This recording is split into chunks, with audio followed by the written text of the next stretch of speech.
Tonight on Strictly Raza, we have musical guest David Rolas. All this and much more on the show that truly cares for our people.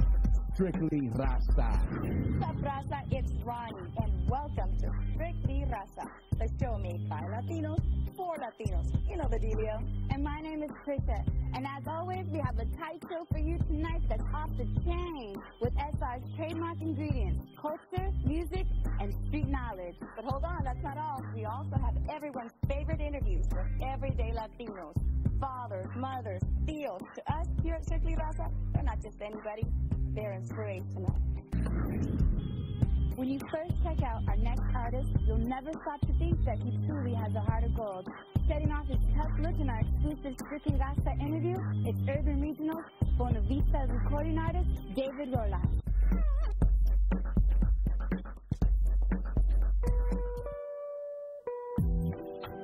My name is David Perez, and el nombre Dave Jams surgió de un amigo, my friend Frank Lozano. Once I started working at Power 106, he used to always tell me that I used to jam, so he kind of gave me the nickname Dave Jams. And then later on, obviously a lot later, through the transition, we converted Dave Jams to David Rolas, which is pretty much Dave Jams in Espanol.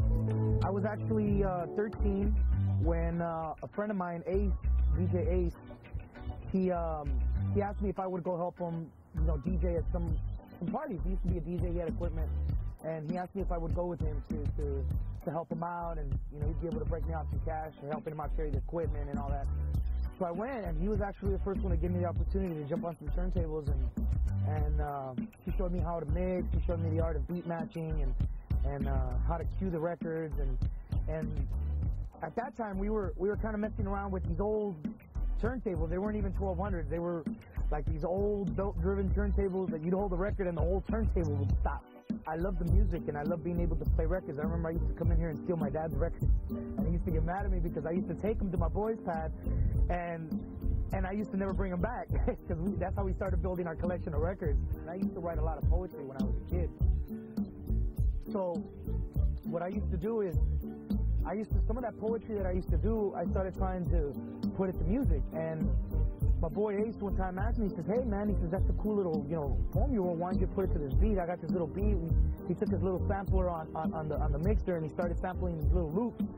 And he gave me the mic and I just, I grabbed the mic and it just seemed to flow, it seemed to come natural. I caught onto it quick and I picked up the mic. It was the first time I picked up the mic. I was probably about 13, 14 years old. Right after high school, I was blessed with the opportunity to work at Power 106.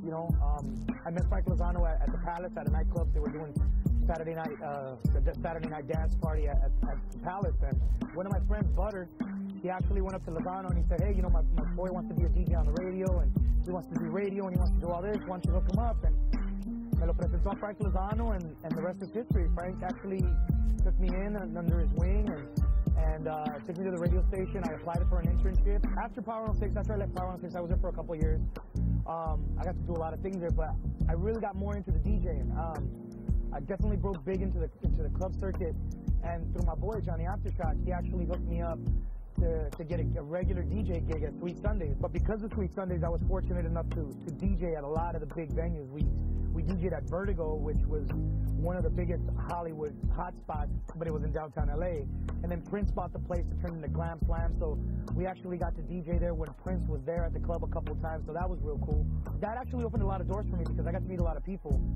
One of the promoters actually came up to me and he says, hey, I'd like to get your numbers because I need you to do a couple of private parties for me. And I said, sure. So he called me up a couple days later, and it ends up that he wants me to DJ Shaquille O'Neal's birthday party at his house. And that was an experience just in itself. I mean, Jackie Chan, Cedric the Entertainer. You see everybody just walking in like it's all love, And it was a trip because as soon as you walked into Shaq's house, the first thing they saw was a DJ, and it was me. You see the Latino cat, this Mexican cat right there representing for all these, celebs. I remember when Shaq came in, he went straight up to me and shook my hand and gave me a lot of love for representing at his party, You're also going to learn one of my biggest secrets that I really don't tell too many people, but you'll learn the secret between myself and my relationship with Oscar de la Hoya. Peace.